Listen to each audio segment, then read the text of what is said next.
2 urtetik behin egiten da batxilergo bat eta bin artean Eslovakiako elkartruke bat. Frantziara joango naiz, Bretaña, eta espero dotan frantzes gehiago ikastea, eta lagun batzuk ikia behintzat. Esperientzia polita, gero eurekin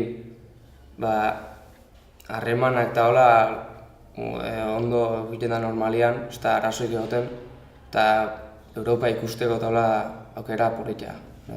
Nik aurten elkartrukia ez daukat, baina nire etxera 3 bretoi datoz, baina ustot esperientzia etxean ukitia eta hori ona izango dela.